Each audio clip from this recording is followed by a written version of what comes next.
आज phrasal verb की series में हमारे पास जो फ्रेजल वर्ब्स हैं वो रिलेटेड है लॉ एंड जस्टिस से। जी हाँ, कानून और न्याय।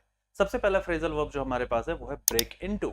अच्छा, ब्रेक इनटू का मतलब क्या होता है भाई? कहीं भी घुसपैठ करने के सेंस में हम यूज करते हैं, यानी कि एंटर करना बट इलीगली एंटर करना, तो हम बोलते हैं ब्रेक इनटू। देन हमारे पास है break out of. Break out of का मतलब होता है स्केप करना, यानी कि भाग जाना, भाग निकलना। देन हमारे पास है होल्ड अप। होल्ड अप का मतलब क्या होता है? बल का प्रयोग करके लूटपाट करना, जिसको हम कहते हैं डकैती करना। देन हमारे पास है टर्न इन।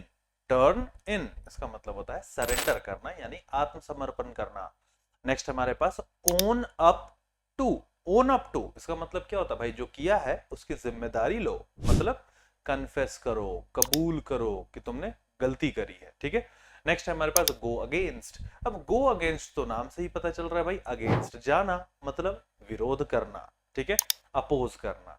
नेक्स्ट हमारे पास let off. O double F off. Let off का मतलब क्या होता है? रिलीज कर देना विदाउट पनिशमेंट। ठीक है, बिना सजा दिए हुए किसी को अगर आजाद कर देते, जिसके लिए हम लोग बोलते हैं अक्विट, यानी कि रिहा करना। ठीक है।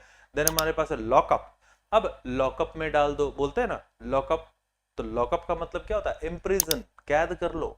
देन हम कहते हैं ब्रिंग इन।